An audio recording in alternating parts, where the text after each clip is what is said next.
Hello.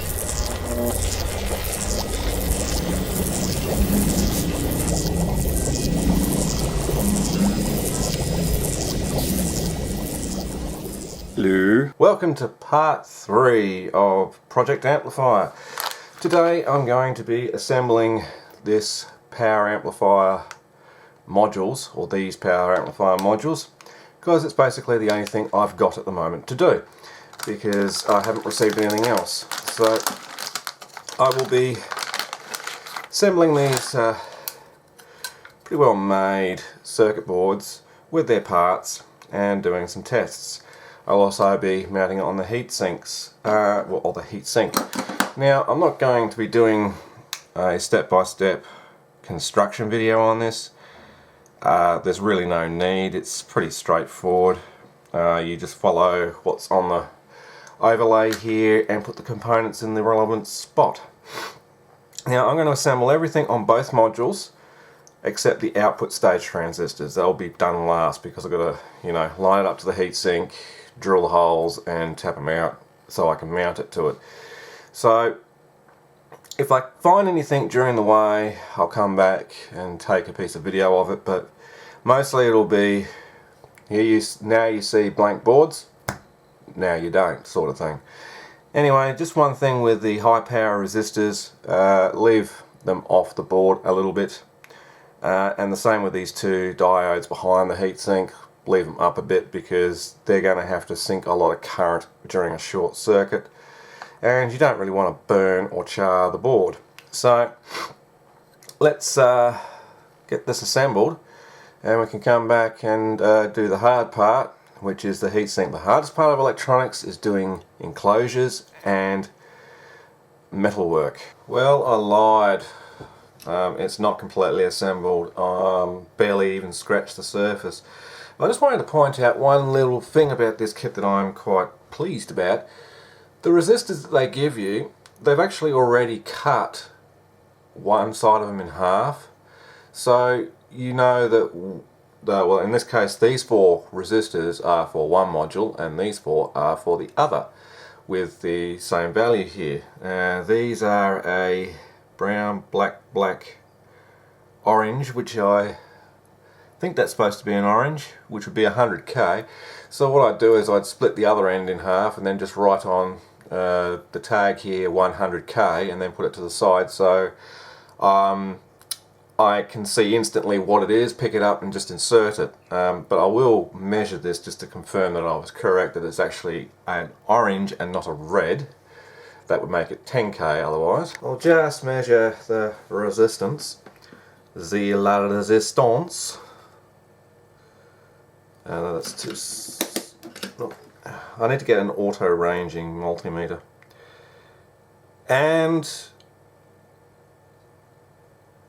it is indeed actually a red, so it's 10k. Yeah, so brown, black, red, so that's 1, 0, 0, 2 zeros, that's 10,000 ohm. Yeah, 10k. So this is the reason why with 5-band resistors you would measure them, because as I just read that, I thought that was an orange, because it does in this light look orange, but it is indeed a red, so these are 10k. So I would then just split them in half like that, put one down there, and on one of the tags strips here I'd just write 10k and then put it aside. So I know that when I come to assemble the second module, there it is, I can just grab it and do it. Anyway, continuing on.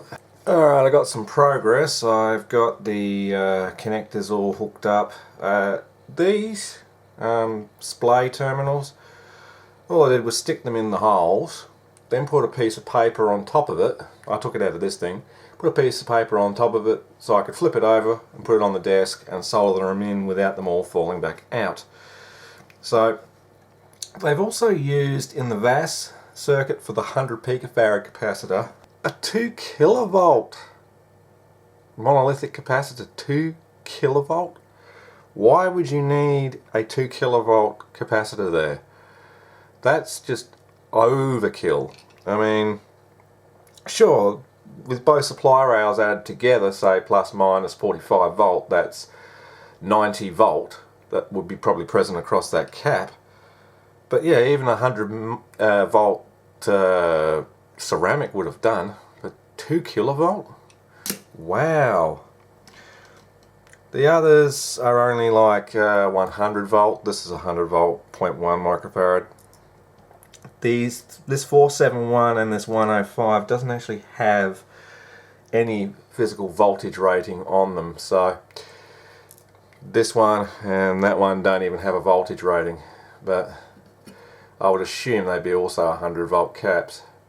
But yeah, I've got the input connector done, and now I'm just going to move on to the electrolytic capacitors, and they're pretty much, well, easy to do. All the 100 microfarads, I believe, are 50 volt each, and the only one that's 16 volt is the 470 microfarad, which goes there. So it's just a matter of putting them in and observing polarity. So this little shaded line here in the circle, half circle there, is where the negative goes. So pop it in, just read your capacitor, make sure you're putting the right capacitor in the right place. There's nothing worse than sticking the 470 microfarad 16 volt across one of the supply rails, powering it up at 30 volts plus minus, and then having a cap blow up in your face, like I did with that test amplifier, which I never captured on video, which was unfortunate. It probably would have got me more views, because I had a capacitor unintentionally blow up in my face, and it would have been funny as hell. But unfortunately, of course, the camera wasn't running because I was trying to sort out a problem. And yeah, it didn't get captured, unfortunately. So that's all the 100 microfarad 50 volt ones. Well, that makes it easy. The two 470s, one for each channel, is already on a one of these strip things. And just think, I've got to do this all over again. This is only the first board. I've still got another one to build yet. Yeah, I'm going to leave them a bit proud like that. Just bend over the leads so I can turn it over and solder it. Because everything is so close to the edges of the board here, it makes it difficult to hold in the clamp properly. So it's sort of like clamped at an angle now. But it'll do. I've got to wait for the soldering iron to warm back up. I found with this soldering iron, larger copper traces take a lot more heat to actually permeate the solder through to the copper underneath. So I'm not sure. I think it's this tip actually. I went back to using the pencil tip because, well, it was a finer point, but I was sure I ordered on eBay another tip, which was the BC2, which is the next one up from this. But I went through my orders this morning because I've been having mail disappear recently, and no, I cannot find any reference to that order at all. So I must have imagined ordering it. And I don't think eBay deletes orders unless you physically cancel the order or open a dispute. Then the order will disappear. But no, buggered if I know. So I was sure I ordered one, maybe I didn't. It was like only $3.50 Australian for the tip. And it probably would have been worth my while getting it, because as you can see, the amount of heat that I've got to put into this particular pad here to get it to adhere the solder to it is quite tremendous. I'm not sure what's going on with the design of this board as to why he's put the traces out past the pads in some instances. I don't know if you can see that on camera. That's going a good 3mm past the pad, but it's not connected to anything else. Maybe it was just to make it look pretty. I don't know. I would have ended it at the pad personally, but yeah, it is what it is. So I've just got the last two electrolytics to solder, and then I'm going to move on to the input capacitor, which is actually different to what's marked on the board, and you'll see that in just a minute. They've got a MKP or MKT, oh excuse me, cap here, and I assume this is actually an MKP cap, and they call for a 1.4 microfarad, which is 145, and they've given me a 335, and well, that's upside down to the camera. But as you can see, they've given me a 100 volt 335K, which is 3.3 microfarad. It's not that much of a deal or difference there, but yeah, it's not exactly the same part that they've specified. Does it matter? No. Now the thing is, the way that this is bent over from the factory is like that, so in order to get it through these rather large holes right down here and here, is I'm going to have to straighten that lead out, or both those leads out, so that they go through the holes.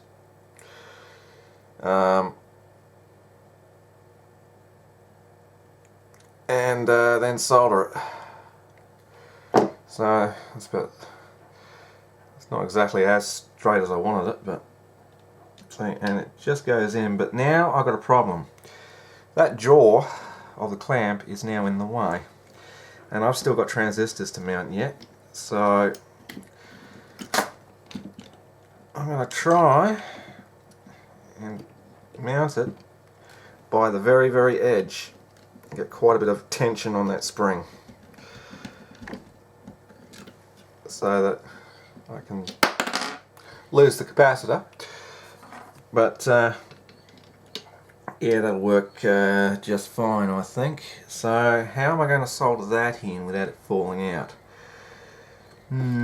Yeah, well, I might just do it at a funny angle like this whilst holding on to it, or at least tack one end in like so, then flip it over. Now the problem is that's now at a funny angle, so I'm going to just back that out a bit so I can sort of, yeah, that's a bit better.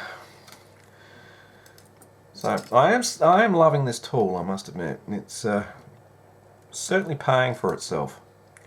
I only paid 20 bucks for it, but it's already proven to work quite well. It's just the only gripe I've got about it is these jaws. Maybe it's not the tool's fault mainly per se, but more of the board that I'm trying to put in it. Things are just way too close to the edges, and once the components are in, you can't grip it in the tool anymore. I can't even grip it from that angle because, well, you've got capacitors, resistors either side here, and it's not going to work. Now I'm up to the transistors. I'll do the small signal ones first, and then I'll come up to the driver stages here and output stage. I've still got two of these 5 watt IR15 ohm resistors to put in. So I might actually pop them in now. You can't really get them up off the board that far, but they should be perfectly fine like that. Again, I'm just going to tack one end in so I can get it nice and straight. And I might back him out just like that to lift it off the board a bit. So I've got, yeah, a good 2 mil there. That should be enough air gap. That's what I would suggest doing, is always give it a little bit of a air gap. It's probably a bit much there. I'm trying to make this board look as perfectly soldered as possible, which in some cases with me, I like to rush things. I'm an impatient person. I'm just waffling on about random crap now while soldering. I have no idea really what I'm even talking about or where I was even going with that statement. Okay, so that's what I was talking about with the air gap for the resistors. The diodes are down there next to that output connector are also sitting up slightly proud, and that 10 ohm 1 watt resistor is also sitting up proud. But that is basically now what one circuit board looks like compared to the blank one. And I finally worked it out. That's actually supposed to be a panda in bamboo. So there you go, that's what that is. But it's still cute. Now there's just one little trap that I want to point out. And I found this out whilst reverse engineering it back to a schematic, and I couldn't figure out why. Well, especially the voltage amplifier stage, why things weren't connected to the correct pins. And they've supplied in the kit an NCC555-1 transistor. Now this is equivalent to a 2N555-1, but not a standard 555-1, a 555-1-C, and you'll see why in a second. You'll see something strange. The pinouts. The base is pin 3, lead 3, which is this lead here. So that's on the right. The collector is in the center and the emitter is on the left. Whereas in a standard 2N series transistor, it's collector, base, emitter. So collector is on the left. And you'll also find this out with some of the other transistors like the BC556C, I think it is. Or the BC547C, that'll do. Alright, push the test button. Now in this case, the emitter is on the right and the collector is on the left. Now in the standard BC series, the emitter is on the left and the collector is on the right. So this pinout is also reversed, but the base is still in the middle. So keep that in mind if you ever have to service this amplifier in the future and replace damaged transistors, that the pinouts are not the same as what you would think they are supposed to be. And that's why I was a little bit confused when I was reverse engineering this board back to a schematic as to why the VAS had pins connected to weird places. They also have a 556B, and I bet you that that pinout is also reversed. So I'll stick that into the tester.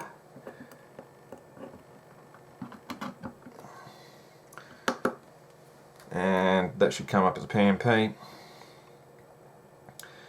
And again, the emitter is on the right, the collector is on the left, so that's reversed pinout. So just keep that in mind when you're actually going through fault finding or replacing transistors, that the pinouts are not the same as the standard. So yeah, that was just a little trap that I found. The power amplifier amplifies the PAL, whilst the preamplifier amplifies the pre. Now if you're old enough to know where that quote comes from, comment below. Anyway, I'm moving on to the second to final piece of the puzzle here, which is this heatsink, which does kind of come into contact with those resistors. But the transistors they've got here are just like plastic case, so there's no isolation needed. However, I would suggest putting a little bit of transfer compound on the back of the device before bolting it to the heatsink, just to make sure that you've got a little bit of heat transfer there. And yeah, I don't know why they're coming into contact with those resistors, but anyway, so that's all I'm going to do. Is I'm going to first put some compound on there and then put the transistors in the holes with some screws loosely, put the heatsink in the board, solder the transistors in, and finally solder these locating pins. And that's the assembly part of this board complete, but the output stage. Now yes, this is as fiddly as it looks. Trying to get all the holes to line up with the devices whilst pushing it in. So having this little helping hand tool really does help. So now that those transistors are in, I can probably tighten the screws now to pull the device square against the heatsink before soldering, just to make sure if the pins have to bend slightly, they can, which they do appear to bend at a slight angle. Now you don't have to over tighten those, just so it's tight enough. That's one. And yes, I triple checked before doing this that the transistors are in the correct place. There's nothing worse after soldering it trying to have to unsolder it to change it.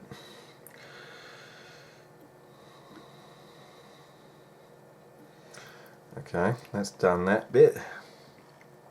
So I should go B649, B649, D699, D669, sorry, 669 and D669. So these locating pins for the heatsink, which are going to take a considerable amount of heat. That's one. Solder ball there.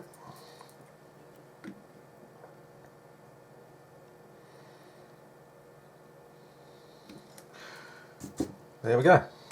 That board is now pretty much complete. So I can now work on assembling the second one. And seeing as I now know what I'm doing, I can it'll go a lot faster as well because I'm not stopping to film every so often. So anyway, I'll come back when I've got the second one assembled. And about an hour and a half later, the second module is now complete and it's ready for getting the output stage ready to mount to the heatsink. Now, I'm not checking what transistors I'm sticking in at the moment. I'm just sticking any, just for sticking them in the hole, so I've got something to line up to the heatsink with, and then I'll put the correct transistors in the correct holes. Now, how am I going to do this? Well, now there's going to be a metal rail at the bottom here to support the bottom of the heatsink. I know that this is 10mm high, okay, and then I'm going to have the circuit board on standoffs with a piece of aluminium which sits across here. Now, in order to get the right depth for the board, what I'm going to do is first turn this over,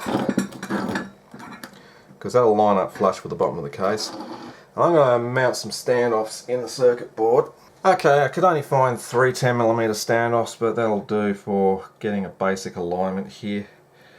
What I intend to do is I'm using the standoffs up against the bar at the back. They won't actually be there. Now, if this bar is flush with the bottom of the heatsink, there's going to be a 18 gauge, yeah, I think it's 18 gauge piece of aluminium on top of it. So I've got to take that into account.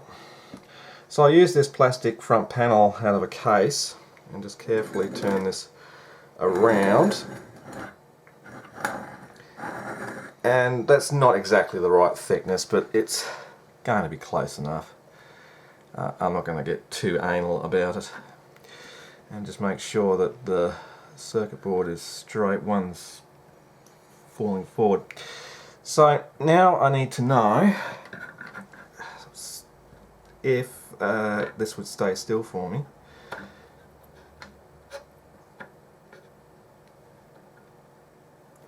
Right, so now I need to know roughly where the transistors' center lines are going to be. So I might do it this end because it's easier to see for me anyway. So I'm going to say the center is about there and the edge of my circuit board is there. So yeah, I can now go ahead, lose all the parts, drill the holes and mount it to the heatsink using the provided sill washers. And whilst I'm at it, I'm just going to mark out the holes to mount it to the rail. Might as well, I can. So yeah, this will line up perfectly with the heatsink. It's every 10mm or so. Well, I kind of broke the tap off in the hole. Once it got onto the edge of that fin there, yeah, it was all over. So that's not going to work out too well. So I'm going to have to change the idea yet again. Okay, I think the way I'm going to solve this is something a little bit unorthodox.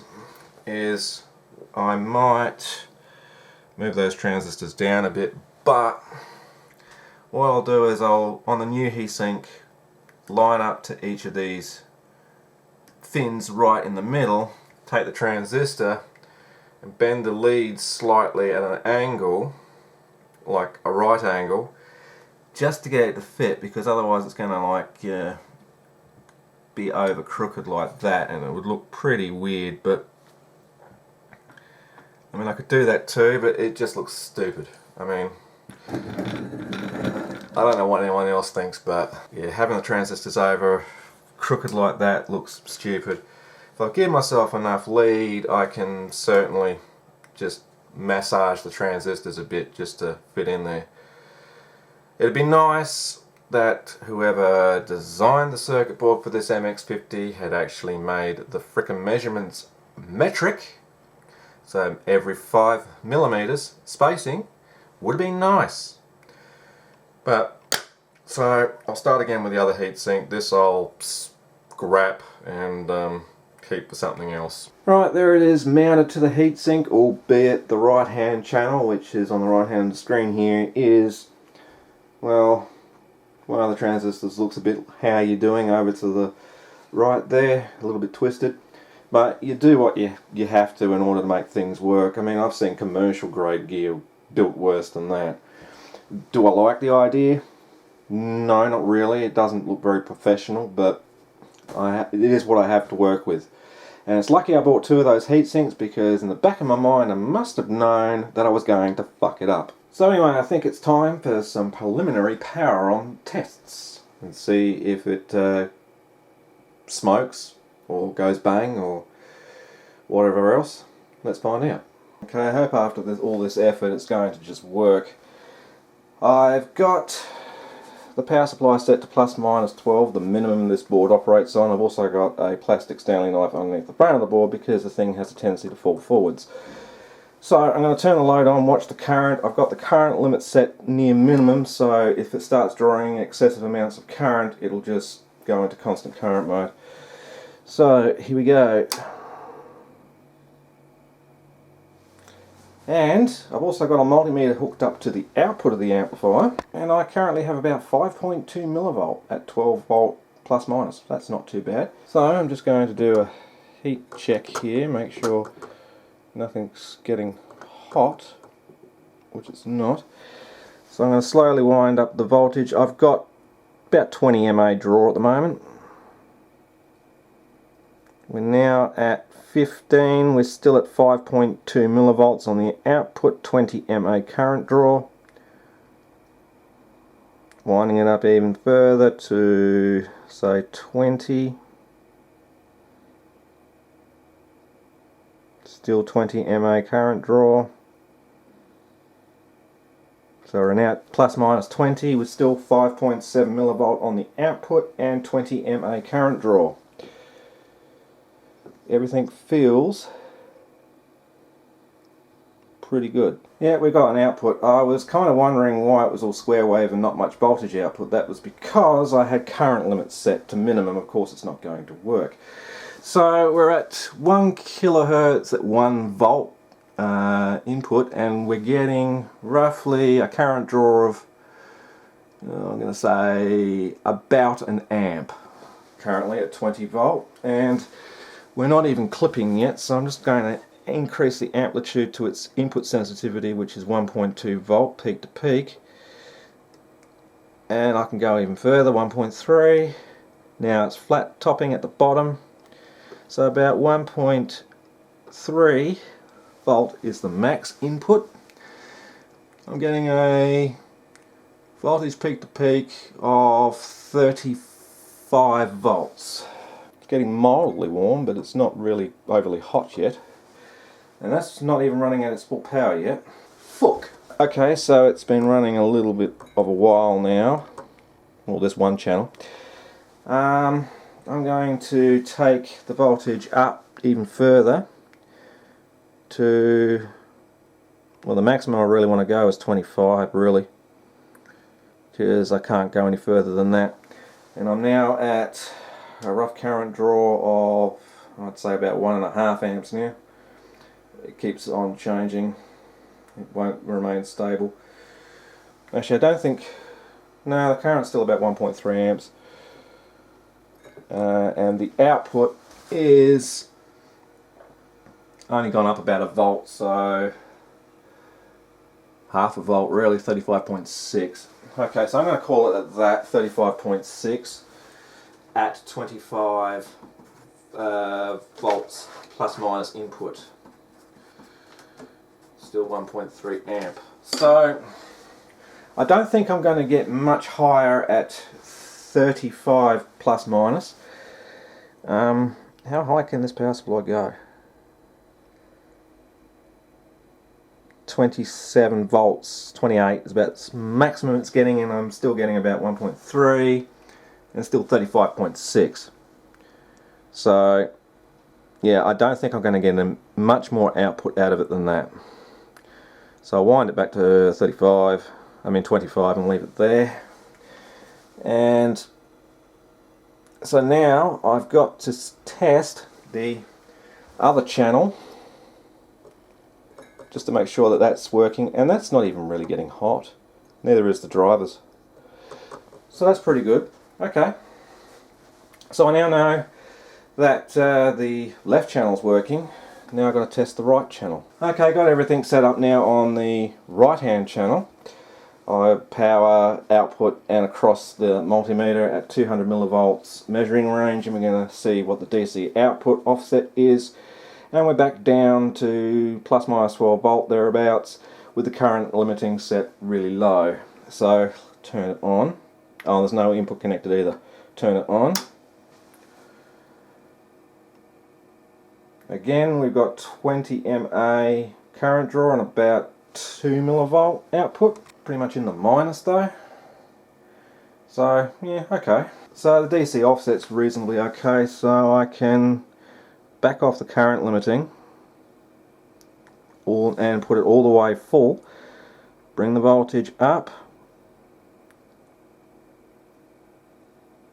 to 20 thereabouts. Still 2.6 millivolt and 20 mA, and up to our full output power, which is 25 in this case. And we've still got 2.7 millivolt there and 20 mA. And nothing there is getting unreasonably hot. Okay, time for the oscilloscope and the signal generator. This is annoying when you've only got like single channel oscilloscope, but anyway. Turn the low back on, and for some reason we have absolutely no output. That might be because I haven't actually connected the oscilloscope across the load yet. That might help. There we go, we've got an output signal now. And roughly the same voltage, 3.56 volts. So both channels are even. So what is the power output now at 25 volt? Thereabouts plus minus. I'm going to leave that run for a minute and do a heat test. Okay, so we've got 35.6 divided by 2 to get our V peak, which is 17.8. Square that equals that divided by our load. 39 watts max. Well, 39 watts peak. So we'll say that's not bad for that little module. Might be slightly higher at 35-36 volt, but yeah, okay. So what's our RMS value? Currently we're at 12.95 times itself, square it, equals that, divided by 8. We're looking at a roughly 20 watts RMS. not bad. So am I impressed by this kit? Well, yes. Not so much so for the alignment of the output stage transistors, making it almost impossible to fit it to a metric spaced heatsink, but the proof is in the sound, as they say. And I don't know how I'm going to do this, but I'll give it a try. Okay, I've got it all Frankenstein hooked up. It's connected to the bookshelf speakers. Now I have replaced the drivers. They can handle 23 watt minimum RMS and 55 watt peak. So, alright, here we go. Didn't even make a noise at the output. That's amazing.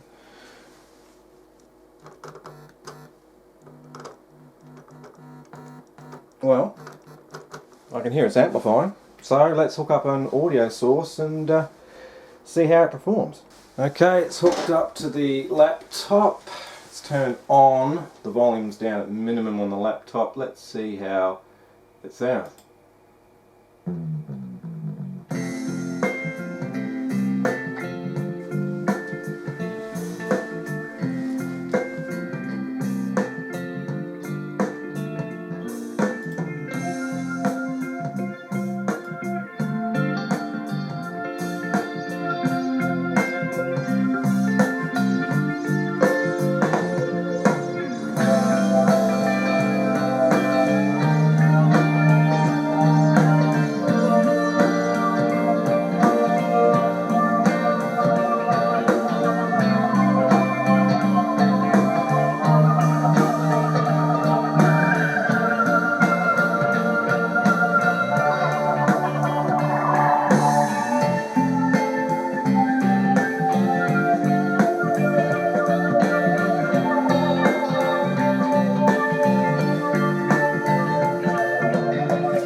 Yeah, it works well. That bit of distortion on the bass at the end there, that's part of the track. That's not the amplifier doing that. That's not the speakers doing that either. And those new drivers do actually sound pretty good, I must admit. But, yep, that amplifier is performing quite nicely. I'm quite impressed. So, yeah, the MX50 SE. Nice. So with both amplifiers running at idle, we've got a very good quiescent current there of 40 mA, that's 20 mA per module, so that's a pretty good quiescent current. And probably at full power, you'd be looking at around about close to 4 amps current draw. Currently at plus minus 25 volt, that is. Probably slightly higher when it's running at the 35 plus minus or 36 plus minus. Not too much, I don't think. So I reckon the maximum peak power that I could get out of each channel singly would be about 40 watts, and probably with both channels driven you're probably looking more at like between 30 and 35, which is still pretty good enough. I mean, it's enough to fill a room, put it that way. It's not enough to fill an auditorium, but it's enough to fill a small room or a medium-sized lounge room. So that's pretty good. I'm happy with the results. I'm glad it worked first time out of the box, didn't have to do any stuffing around. and I didn't have to lose my cool today. Yay! So, I'm still a bit annoyed about the output stage transistor being crooked like that, but yeah, I didn't want to build it like that, but what can I do, you know? Except change the heatsink, but J-Car don't even sell. I was thinking of getting a heatsink that's the same as this, but it has a 30mm lip sticking out the front, and then just bending the devices over to the flat bit and mounting it like that. Looked on the website, they don't sell that no more. So, what a pain in the ass. Anyhow, it's working, I'm happy. Just one more thing before I go. It's at idle, not even getting hot. The only transient noise it makes is turn off. Just a slight little thud there. It wasn't even loud. But there's no turn on transient, so that's pretty good. Of course, if you connected a preamp up to it that didn't have a volume control at the input of the power amp, yeah, it'd probably be a more significant thump at turn on and turn off. Anyway, that's the end of the video. Thank you for watching. See you in the next part. Oh, jeez. I'm the Astro 30, and as always, if you like this video, please remember to rate, comment and subscribe below, and you can always follow me on Facebook and Twitter. The links are in the description as usual. Anyways, this is the Astro 30 saying, see ya, have a great day, and I'm not your Darlington.